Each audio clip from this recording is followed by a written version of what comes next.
The Buddha Jayanti was observed amid various programs across the country by paying special homage to Gautam Buddha today.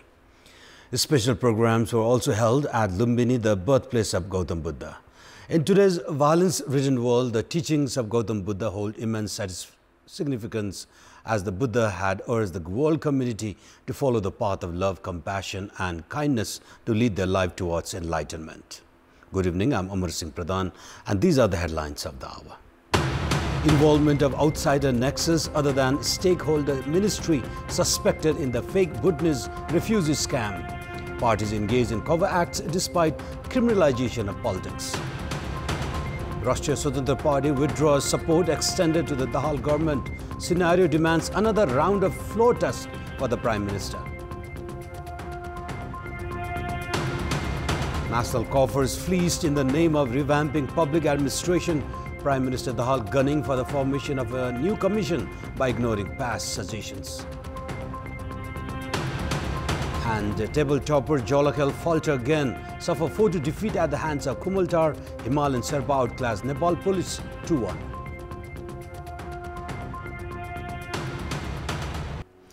Rashtriya Swatantra Party has withdrawn the support extended to the Dahal-led government. A joint meeting of the Parliamentary Party and Central Committee held earlier this evening decided to withdraw the support the party had lent to the Dahal government. The latest political development means that Prime Minister Pushpa Kamal Dahal is now required to proceed for a confidence vote within 30 days. As per the Clause 2 of Article 100 of the Constitution, there is a mandatory provision for a floor test when one of the ruling partners pulls out of the government. Prior to this, Prime Minister Dahal has taken the vote of confidence on 2 occasions. Even as 21-member RSP has withdrawn its support, the CPN Maoist-led government still enjoys a majority with the support of Nepali Congress, Janta Samajwadi and Unified Socialist. The government also has the support of Loktantrik Samajwadi and Rashtriya Jan Morcha. Majority of Bhutanese refugees were relocated in the US under third country resettlement program some 6 years ago. The group of racketeers had taken advantage of a situation where some Bhutanese refugees were outside the camp at Jhapa's Beldangi and Morang's Pathari. The members of this group are now being arrested as they had taken fake refugees to the US under the program. Jit Bahadur Pulami Magar, who currently lives in Jhapa Damak's refugee camp on the basis of document, is already in the US. In 2011, Magar was in Kathmandu as the racketeers took advantage by sending another person to the US in his name. Having learnt of the scandal, Jit Bahadur reached out to the Office of the Refugee Identification a number of times to report the incident. However, despite repeated attempts, his complaints were not registered. It is still unclear how many victims like Jit Bahadur are languishing in the refugee camp. However, many genuine refugees, despite applying for the third country relocation program, have not been able to avail of the opportunity. There are still 6,363 Bhutanese refugees languishing in the 2 camps at Jhapa's Beldangi and Morang's Pathari. Many of them don't want to go abroad under the third-party relocation program, while some of them have been stranded as fake individuals have already landed in the foreign land using the documents of the genuine Bhutanese refugees. And in our Public Voice segment today, we have asked people in several provinces, how do they remember Gautam Buddha? Let's take a look at what they have to say. Public Voice. शान्ति को अग्रदूत जसको कारणले चाहिँ हामीलाई अब विश्वमा चिनाइराख्नु भएको छ। म मायालाई त्यागी शान्तिको खोजमा हिँडेका महान व्यक्ति शान्तिको प्रतीक भनेर सम्झिन्छु। यो अन्धकारमय संसारमा ज्ञान फैलाएर यो त्रिसम योग हुन गएको नाताले उहाँले जुन मार्गदर्शन हामीलाई देखाउनु भएको थियो त्यो मार्गदर्शन कता कता बिर्से जस्तो लाग्छ। अहिंसाको मार्ग अवलम्बन गर्नुपर्छ भन्ने सन्देश संसारलाई दिएर जानु भयो। भगवान सर सम्झिन्छु। धन सम्पत्ति सबै त्यागेर तप गरेर धेरैवटा ज्ञान पाउनु भएको छ। संसारमा जति पनि प्राणीहरू छन् त्यसलाई चाहिँ दया गर्नु भन्ने उहाँको धेरै ठुलो उपदेशहरू छ। सद्वचन, सत्कर्म, सज्जीविका, सचेष्टा, सत्मृति, समाधि जुन उहाँको उपदेश छ त्यसलाई हामी बुद्धको अनुयायीहरूले त्यसलाई फलो गर्दै गौतम बुद्धलाई मैले संसारिक जीवनलाई त्यागेर शान्तिको खोजमा गएका व्यक्ति एउटा महान दार्शनिक म बुझ्छु।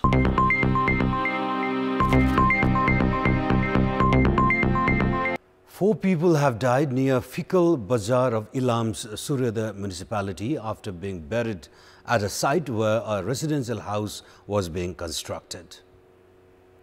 The deceased have been identified as Tosib Alam, Azim Modin, Muzaffar Alam and Abdul Alam from Kishanganj of India's Bihar. They were working in the construction of house belonging to a local resident, Binod Shrestha.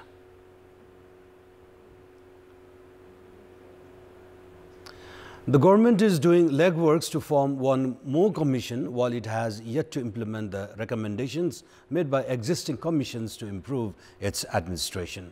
Experts on the bureaucratic system suggest that the government should rather focus on implementing previous recommendations instead of forming new ones that will only add up the burden on the state coffers. Prime Minister Pushpa Kamal Dahal himself is preparing to form a high-level commission under his leadership, saying that there is a huge gap between bureaucracy and service delivery. According to the Prime Minister's office, the commission will comprise of experts of different fields. The country's bureaucracy is often criticized for sluggish service delivery and corrupt practices, among others. Several commissions have been formed by every new government aiming to improve the administrative delivery. However, most of the recommendations by such commissions have been limited to papers. It may be recalled some 3 decades ago, the then Prime Minister Girija Prasad Koirala had formed a commission to reform the administration. Some 67 years ago, the then Prime Minister Changa Prasad Acharya had formed a similar commission under his leadership. Between the Nepalese year 2009 and 2077, 8 high-level commissions have been formed, all of which had similar purpose. For over 3 decades, the government has been advised to reduce the number of ministries, dissolve unnecessary departments and offices, and merge entities that have similar works. Furthermore, these reports have repeatedly called many ministries irrelevant.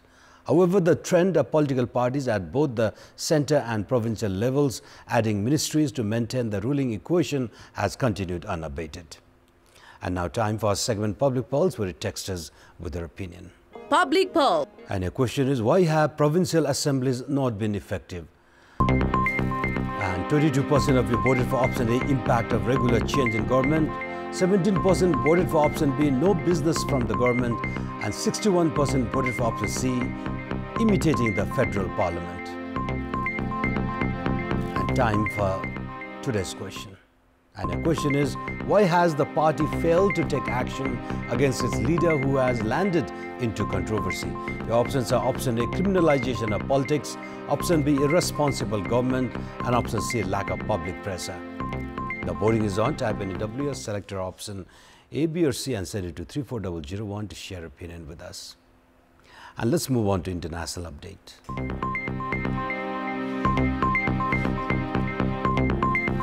The World Health Organization has said COVID-19 is no longer a global health emergency. WHO's International Health Regulations Emergency Committee discussed the pandemic yesterday at its 15th meeting on COVID-19, and WHO Director General Tedros Adhanom Ghebreyesus concurred that the Public Health Emergency of International Concern, or PHEIC declaration, should end. The organization declared the coronavirus outbreak to be a public health emergency of international concern in January 2020, about 6 weeks before characterizing it as a pandemic. The United States is set to let its COVID-19 public health emergency end on 11th of May. COVID-19 continues to spread. The virus is evolving and remains a global health threat, but at a lower level of concern, according to WHO officials. Sports news.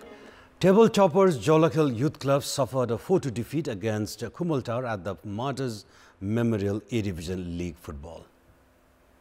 In the match held at Enfa Complex Saddabato, Stephen Binong opened Kumultar's account in the 20th minute using a pass from Mesuke Olumo. Jalakhel equalized in the 43rd minute as Nkote Masubi's shot deflected from Rohit Subba. Binong, however, scored his personal second goal in the injury time of the first half to maintain Kumultar's lead. 8 minutes into the second half, Binong scored a hat-trick to make it 3-1 for Kumultar. Towards the fag end of the match, Bipin Kandel reduced the deficit to 3-2. However, Mesuke scored in the added time to lock the match at 4-2 for Kumultar. Despite the loss, Jalakhel are still atop the points table with 24 points from 15 matches. Jalakhel have been winless in the past 4 matches, having lost the previous match to Nepal Police. Kumultar have climbed to the 12th position, 2 places above the relegation zone with 17 points from 15 matches. Likewise, in another match played earlier today, Nepal Police Club, reeling in the relegation zone, were beaten 2-1 by Himalayan Sherpa. And time now for weather update.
And those were our latest headlines. Up next is News in Nepali. Good night.